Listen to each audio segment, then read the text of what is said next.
a un problème de paternité. Donc quand Colossiens dit le Père, est-ce qu'il se réfère au Saint-Esprit ou il se réfère à... S'ils sont trois distincts, là, on a un problème. Tu vois, non? Jésus aurait deux papas. Le Père et puis le Saint-Esprit. Mais le problème, c'est celui-ci. Ce ne sont pas des personnes, ce sont des titres.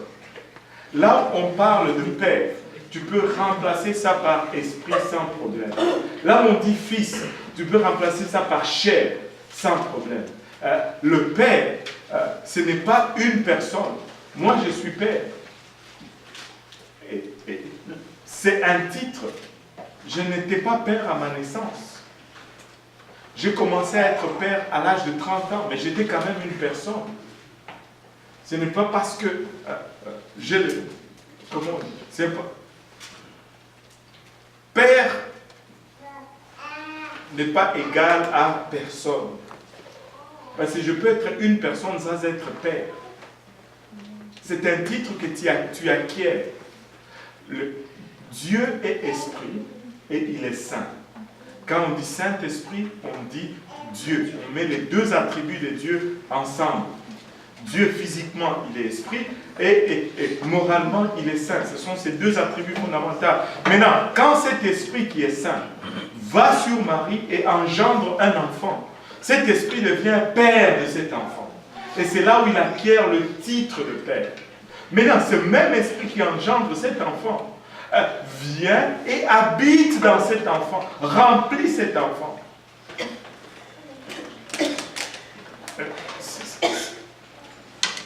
Mais le seul et unique Dieu. Amen. Là, je suis perdu.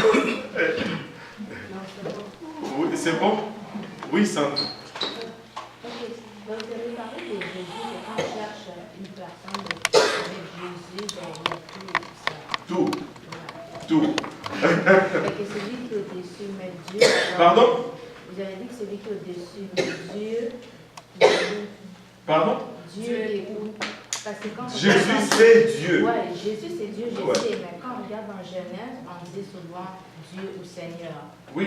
C'est par après que, quand il est arrivé en chair, qu'on a dit Jésus. Oui, tout à fait. La Bible nous donne ce qu'on appelle révélation progressive.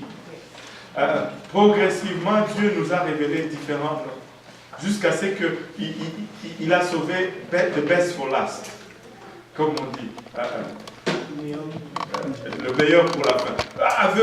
Quand vous mangez un plat, je ne sais pas si vous faites cela, surtout avec les clémentines. Tu vas en goûter, un il va être sucré, l'autre il va être un peu aigre. Moi, qu'est-ce que je fais? Je vais ouvrir les 4. Je vais prendre un morceau de chaque. Et puis le sucré, je vais le garder pour la fin. Parce que je veux garder le bon goût pour... Est-ce que vous faites ça aussi? Je suis le seul insolite. Et progressivement, Dieu nous montre des choses. Il se révèle à nous. Et quand on arrive vers la fin, il nous révèle le meilleur, le summum. Et il dit clairement qu'il n'y a aucun autre nom au-dessus de Jésus-Christ qui ait été donné, que ce soit dans les cieux, sur la terre ou dans les profondeurs. On l'a connu comme Jéhovah Jireh, on l'a connu comme Jéhovah Shammah, ça c'est...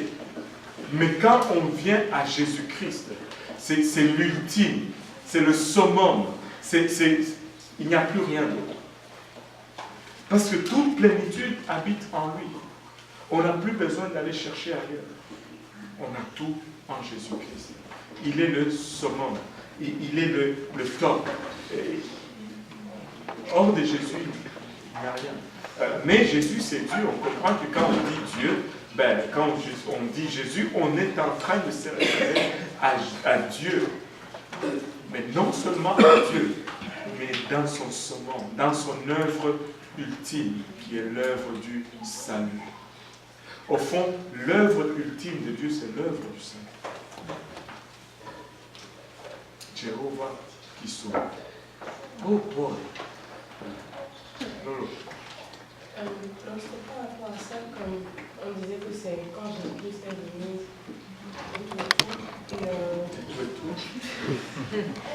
La Corinthiens, ça dit, Corinthiens 19, ne tentons pas le Christ comme le tentèrent quelques-uns d'eux qui ne périrent pas à la tentation. Ouais. Si, il parle déjà de Christ, mais dans le désert, alors que Jésus-Christ n'était pas encore né. Mais Paul sait que quand tu parles de Jésus, tu parles de Dieu.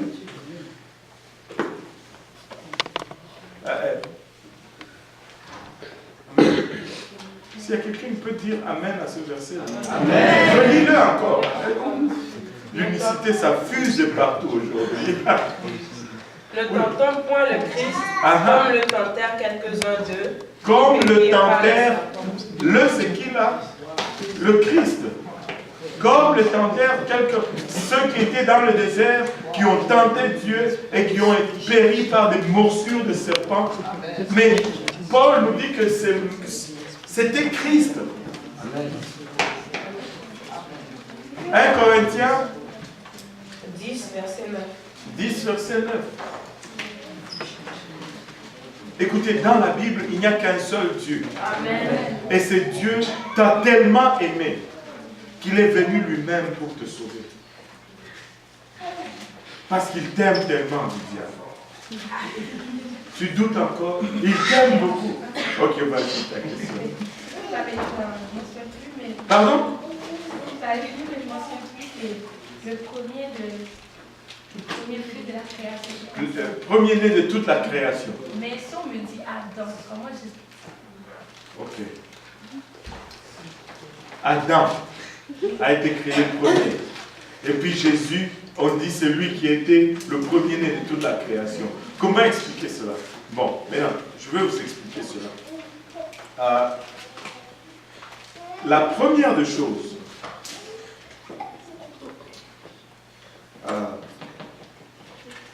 la Bible dit ceci. Jésus-Christ est l'agneau de Dieu immolé dès la fondation du monde. Attends. Il a été immolé quand? À la croix. 4000 ans après la fondation du monde. Mais la Bible nous dit qu'il a été immolé avant la fondation du monde. Maintenant, comment expliquer cela? La façon d'expliquer cela, c'est ceci. Dieu n'est pas comme nous. Nous allons penser à quelque chose, mais nous n'allons pas pouvoir le faire ou le matérialiser. Qui ici a des bonnes intentions, mais qui n'arrive pas à soyez honnête là, sinon je vais vous pointer du doigt. Des bonnes intentions, mais tu n'arrives pas à les exécuter.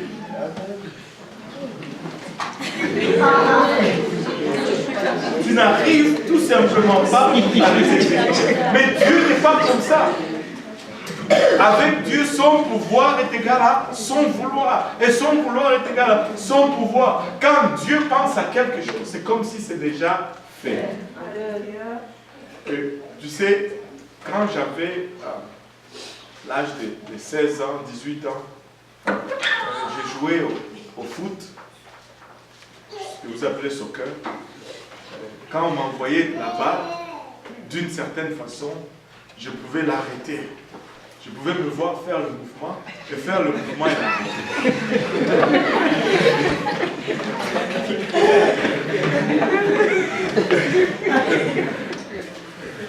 Je pouvais vouloir tirer là et j'allais tirer, ça allait aller vraiment pas loin de là.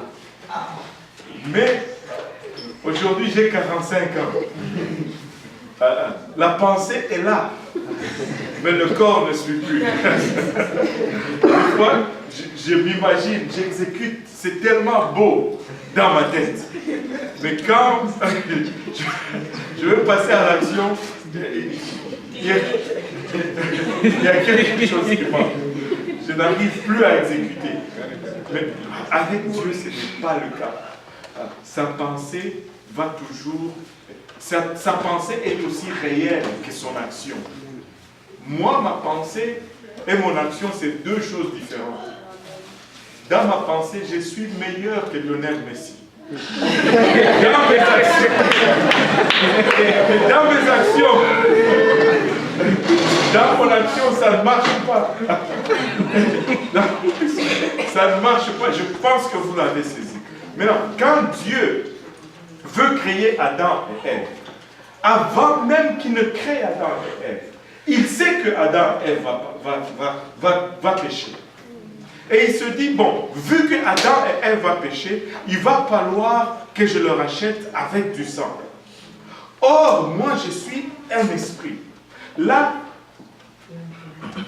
Adam et Ève n'existent pas encore. Okay? On ne connaît même pas la forme d'Adam et Ève.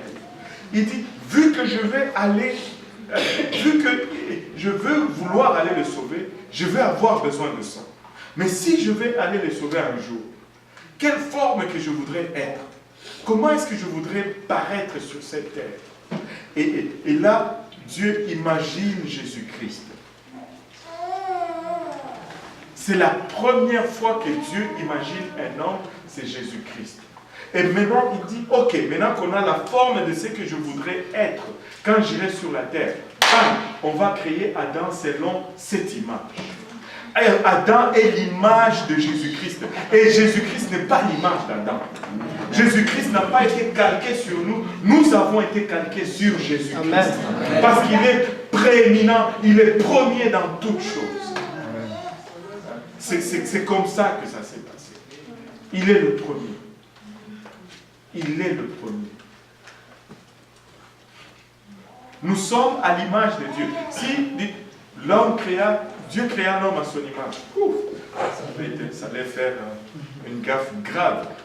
Dieu créa l'homme à son image. C'est quoi l'image de Dieu? Dieu n'a pas... Les seuls de Dieu, c'est Jésus. Donc, nous sommes imagés sur Jésus-Christ. Nous sommes calqués sur Jésus-Christ. Dieu a dit, Jésus, quand il va venir sur terre, il va avoir deux jambes qui vont marcher comme ça. Savez-vous que c'est un des mouvements les plus difficiles à reproduire? Les robots essayent de faire un robot qui marche comme ça. Là. Je ne sais pas s'ils ont réussi. Là. Il ne peut pas monter, il ne peut pas faire plein de choses. Mais alors que... Extraordinaire. Extraordinaire. Nous sommes calqués sur Jésus-Christ, mais dans la pensée de Dieu, nous étions déjà là. Dieu connaît déjà la fin.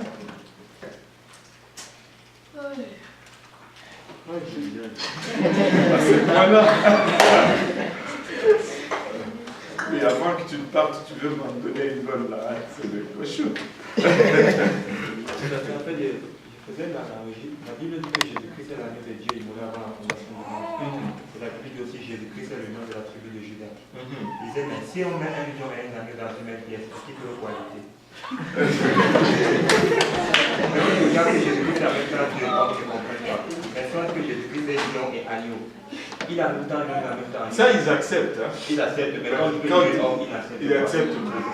C'est vraiment, c'est grave, ces gens-là. Vous savez, il est en même temps l'agneau, il est en même temps l'agneau. Mais vous savez, c'est mieux de le rencontrer comme agneau. Maintenant, nous pouvons le rencontrer comme agneau. Parce qu'il va ôter les choses. Mais si nous voulons le rencontrer comme lion, moi je ne veux pas rencontrer le lion.